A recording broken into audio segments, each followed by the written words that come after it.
अस्सलाम वालेकुम बनिए। तो कैसे हैं? तो हमारा रूम है room number 3, forensic lab and medical legal examination. अच्छा, ये आपने किस चीज़ का वो लगाया हुआ है? सभी का आपकी आवाज़ मुझे कम आ रही है। मैं आपसे ये सीलिंग हमारा करना काम है, एविडेंस आ गए, इसको हमें सील करना। ये दो चीज़ें नहीं होंगी, कोर्ट एक्सेप्ट नहीं करेगा आपका एविडेंस। इसके अंदर टैग के अंदर ऑफिसर का नाम, इसकी टाइमिंग, डेट वगैरह सब डलती है। जिस दफ़ा ये खोलोगे उसी दफ़ा न्यू डॉक्यूमेंट बनेगा। किसी ने भी मिसलीड किया इसको तो पाकिस्तान पैनल कोड 201 के तहत आपको 7 साल की जेल है और जुर्माना भी है। अच्छा, ये क्या चीज़ें हैं? ये डिफरेंट एविडेंस का पोर्ट्रे किया है, डिफरेंट केस नंबर। अच्छा, ये शेल्स हैं? ये रियल शेल्स है। रियल शेल्स हैं, देखें आप। और ये क्या चीज़ है? ये हमें एविडेंस मिला है, कपड़े जिसके अंदर पीस ऑफ क्लोथ है, I think so. Piece of cloth है। और ये क्या है? Nail cutter, body spray, gun, document access free paper में रखा गया है एंड शूज पेपर बैग में। अच्छा, तो ये आपने मुख्तलिफ चीज़ें मैंने देखा कि अलग अलग बैग्स में रखी हैं, तो इसकी वो खास वजह? हर एविडेंस अलग जगह सील है। डॉक्यूमेंट मिला एक्सेस फ्री पेपर में रखा, मतलब इसका डॉक्यूमेंट खराब होने का डर है, पेपर खाकी हो सकता है। बुलेट शेल्स मिले, क्लोथ मिला, एयर बैग्स में जाएगा, ड्रग्स मिलेंगे, कंटेनर में जाएंगे, ब्लड मिलेगा। अच्छा, तो ये सबिका ने मुझे काफ़ी हद तक गाइड कर दिया। इस हवाले से मैं इनसे ये पूछना भूल गया कि इनके स्पेसिफिक इसका जो वो है, मतलब स्टॉल इन्होंने लगाया है, तो इसका क्या इन्होंने नाम इसको क्या दिया है अपने अल्फाजों में, जो कि इजीली एक इंसान समझ सके। लेकिन डिपार्टमेंट तो पूरा फॉरेंसिक साइंस के हवाले से, और ये मेरी क्लासमेट्स भी हैं और मेरे को CR भी थी हैं, और जो है ये फ़ज़ल अदमानी और जी सबिका, डॉक्टर फ़ज़ल हैं और ये डॉक्टर सबिका हैं। एविडेंस ऑफ सीलिंग को COC का काम है, लेकिन ऐसा ना कॉमन लैंग्वेज में हमने नाम दिया डील टू सील। क्या नाम दिए? Deal to seal. Deal to seal. चलें, थैंक यू। हम दूसरे उस पे आए हैं कार्ड पे, और ये भी मेरे क्लासमेट्स हैं और इसमें मेरा काफ़ी कंट्रीब्यूशन है, और आई थिंक सो अगर ये इसको अलाउ करेंगे मेरा कंट्रीब्यूशन है या नहीं, तो हम देखना चाहेंगे और पूछना चाहेंगे क्या क्या चीज़ें। आप ये देखें, ग्लास, मिरर और बहुत सारे इंसेक्ट्स वगैरह भी हैं। जी, तो ये क्या है ये? यहाँ पे हमने बहुत सारे एविडेंसेस शोकेस किए हुए हैं, और इन एविडेंसेस को अब जो गेस्ट हैं या विजिटर्स हैं वो मैच करेंगे फॉरेंसिक की अलग अलग फील्ड्स के साथ। तो अब आप लोगों के लिए एक गेम टाइप का है कि आप लोग मैच करें कौन सा एविडेंस कौन सा फील्ड एनालाइज करें। ये क्या चीज़ें हैं? ये मैग्नेट्स है बेसिकली, जो एंटोमोलॉजी होती है, फॉरेंसिक एंटोमोलॉजी, वो फील्ड एनालाइज करते हैं कीड़ों की और बॉडी की जो भी कनेक्शन होता है। ये डीकम्पोजिशन का कितना टाइम, मतलब डीकम्पोजिशन जो होती है, कीड़े जब तक उसको खाना शुरू करते हैं, कौन से टाइम हो, कितना टाइम हो चुका है डेड बॉडी को कि कीड़े उसको खाना शुरू कर रहे हैं। अच्छा, ये आपने काफ़ी पुराना कैमरा इसमें यूज़ किया है, इसकी खास वजह? डिजिटल फॉरेंसिक्स बेसिकली शो करने थे हमें, और बस यही बेसिकली। अच्छा, मुझे एक चीज़ और बताएं जवेरिया और तहरीन, कि आपने जैसे मींस के अगर आपने कुछ चीज़ें ली हैं इसके अंदर, तो एक आम इंसान को कैसे समझ आएगी? चले, हम क्रिमिनोलॉजिस्ट हैं, हम समझ सकते हैं, लेकिन मुझे ये बताएं कि आपने जो चीज़ें इसके अंदर ली हैं, अगर एक आम इंसान को समझाने के लिए क्या इसमें आप अपनी वो राय का इज़हार करेंगे? दरअसल बात सारी ये है कि हमारे यहाँ जब भी कोई क्राइम सीन होता है तो लोग जो है वो ज़्यादातर ऐसा होता है कि सब डिस्ट्रॉय कर देते हैं तमाम। अब यहाँ आके उनको एक शऊर आएगा कि ये सारी जो चीज़ें जो क्राइम सीन में पाई जाती हैं वो उनको टच नहीं करनी, उनको एविडेंस डिस्ट्रॉय नहीं करने हैं। ये आम इंसान के लिए सबसे पहली टिप। और दूसरी ये कि हमारे पास बहुत सारी ऐसी चीज़ें हैं जिनको हम मतलब खुद से गेस कर सकते हैं। फॉर एग्जाम्पल फिंगरप्रिंट्स, तो फिंगरप्रिंट्स लोगों ने इन स्लाइड्स को देके एनालाइज कर लिया। अच्छा, ये रहे फिंगरप्रिंट्स जो कलेक्ट करने के पॉइंट्स हैं। जिसमें हमने तमाम कैमरास और सब दिखा दो, लोगों को आइडिया होगा कि how they can stay away from that crime scene and maintain a discipline, proper distance, so that evidence हमारी डिस्ट्रॉय ना हो। चलें, ये बहुत अच्छा इन्होंने मुझे गाइड कर दिया। वैसे तो मुझे पता था, लेकिन ये कि इन्होंने काफ़ी अच्छा जो है मुझे बताया इस बारे में। और मैं शहीर से कहूँगा कि शहीर, आपकी मेहनत तो नहीं थी लेकिन नाम था, क्योंकि आपने काफ़ी सारी चीज़ें इसमें टेबल वगैरह रखवाने चाहिए। तो देखिए कि आप, हमें चाहिए कि इन लोगों से कुछ सीखें। ऐसा ही है, ऐसा ही है, हमें आप लोगों से सीखना चाहिए। Thank you Tahreen. अच्छा, तो अभी हम आए हैं हमारे अपने रूम में फॉरेंसिक के अंदर। मैं इनसे पूछता हूँ, ये मेरे मतलब समझने के ग्रुप मेट तो नहीं, हमारा इवनिंग और मॉर्निंग का फ़र्क है, क्लास इनकी और हमारी सेम ही है।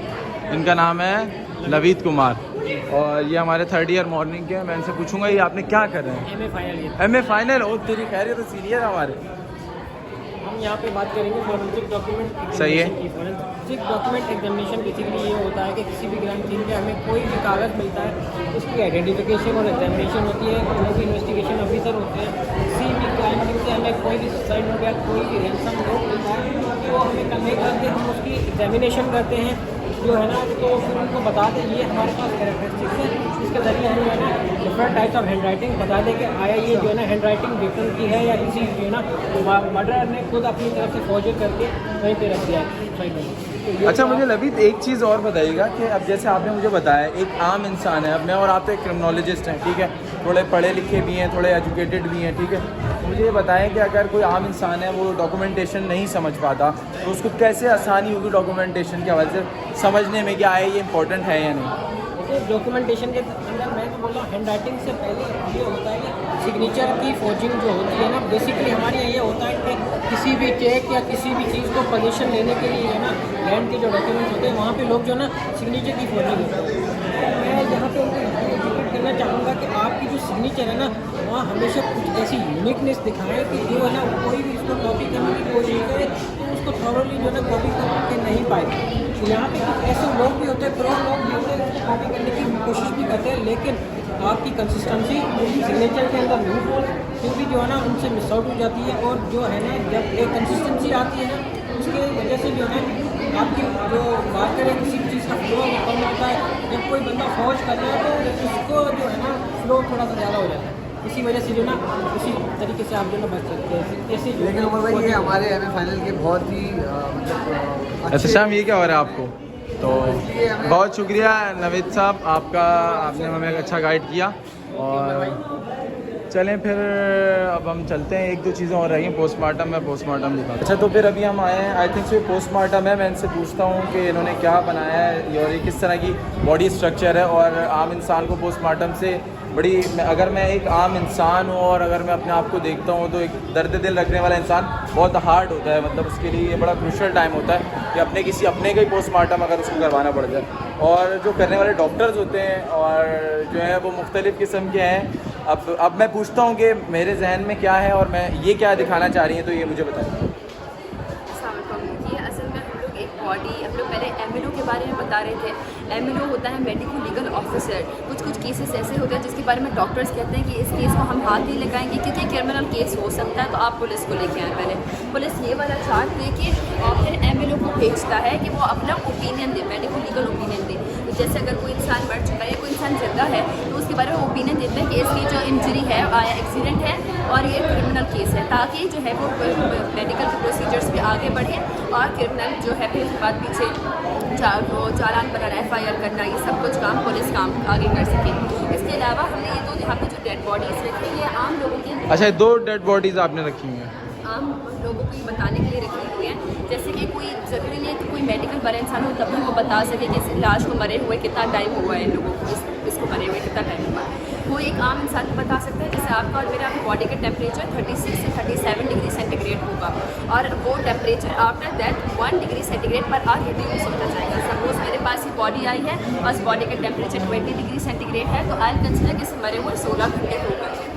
इसके अलावा अक्सर लोगों को ये पता होता है कि मरने के बाद बॉडी स्टिफ हो जाती है, बॉडी अकड़ जाती है, तो ये लोगों को पता नहीं होता कि जो बॉडी अकड़ती है वो बॉडी 36 आवर्स तक के लिए अकड़ती है। बॉडी मैक्सिमम 36 आवर्स में फुल पकड़ चुकी होती है बॉडी। उसके बाद बॉडी दोबारा नर्म होना शुरू हो जाती है, बॉडी अब ठंडी भी होगी और मूवेबल भी होगी। अच्छा मतलब कुछ टाइम लगाती है बॉडी उसके बाद? कुछ टाइम लगाने पर स्लो।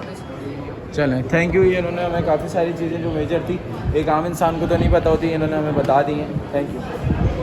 अच्छा तो अभी हम देखते हैं, ये एक नेक्स्ट क्लास हमारी क्लास के अंदर ही काटता है, तो मैं देखता हूँ क्या इन्होंने बनाया। जी बताएं। वालेकुम अस्सलाम। मेरा है blood spatter. Blood spatter basically crime scene के अंदर हमें पता चलता है जो उसकी टाइप्स का पता चलता है क्राइम सीन पर कि कौन सी टाइप्स का हमें ब्लड मिला है। अगर हमारे पास इस तरीके का है तो ये स्टैप क्या होगा, स्टैप करके जब हम चुनी बाहर निकालते हैं तो दीवार के ऊपर इस तरीके का पैटर्न बनता है।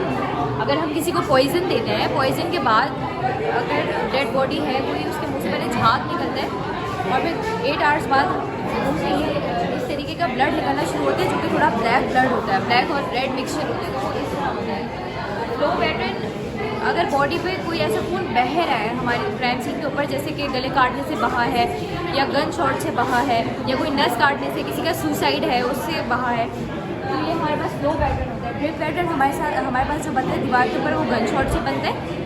और हमारे पास लास्ट में ये वाइप और स्वैप पैटर्न, ये अगर हम डेड बॉडी को कहीं से घसीट के लेके जाते हैं क्राइम सीन से तो इस तरीके का ये स्वैप पैटर्न बन जाता है। तो इन चीज़ों से हम एनालिसिस का पता लगा सकते हैं कि यहाँ पे क्या हुआ होगा। और ये चीज़ें हमारे पास इसका वेलोसिटी का पता लगाती है, टाइप ऑफ इंजरी का पता लगाती हैं। ये पता चलता है कि क्राइम कितना पहले हुआ था और ये पता चलता है कि डेथ अभी फ़ौरन हुई है या डिलेड है। तो इन सारी चीज़ों का हमें से पता चलता है। Thank you. चलें, थैंक यू आपका। और ये काफ़ी सारी चीज़ें उन्होंने गाइड कर दी, लेकिन मैं इनसे एक चीज़ पूछना भूल गया कि एक आम इंसान के लिए सबसे आसानी किस तरह होगी कि अगर उसको पता चले कि ब्लड के सैंपल मीन्स कि एक आम इंसान के लिए, मैं और आप तो एक क्रिमिनोलॉजिस्ट हैं, ठीक है, लेकिन एक आम इंसान अगर वो देखता है तो उसको मीन्स कि किस तरह उसको जज करता है, वो पहचान सके क्या उसके अंदर क्या खासियत है या कौन सी किस्म का ब्लड है। आम इंसान की जैसे मैंने बताया कि अगर इस तरह का है तो हम इसको आम इंसान अच्छा, यही पैटर्न रहेगा यानी कि हाँ, आपके ये पैटर्न बनेगा खून से तो उसको पता लग सकता है। और इस तरीके का इस तरह होगा तो ये फ्लो पैटर्न होगा, तो ये आम इंसान के लिए भी यही वाले पैटर्न देख के एनालिसिस कर सकते हैं। चलें, तो जैसा कि आज के ब्लॉग के अंदर मैंने आपको तकरीबन चीज़ें क्रिमिनोलॉजी के एग्जीबिशन में जो लगी थी वो सारी मैंने कवर अप करवा दी हैं। ई क्राइम्स के हवाले से हो, कोर्ट रूम दिखाया मैंने, इसमें आपको जेल दिखाई मॉडल, और उसके बाद जो है हमारे पास एक मॉडल पुलिस स्टेशन था जो कि मुझे पर्सनली बहुत पसंद आया। उसके अलावा जो है क्राइम सीन्स दिखाए थे। फिर लास्ट में मैंने इसी ब्लॉग के अंदर आपको फॉरेंसिक के बारे में बताया, जो कि मेरे खुद क्लासमेट्स और हमने मिलके काफ़ी सारे स्टॉल इसमें लगाए थे और बहुत सारी चीज़ें आपको ब्रीफ की गई हैं इसके अंदर।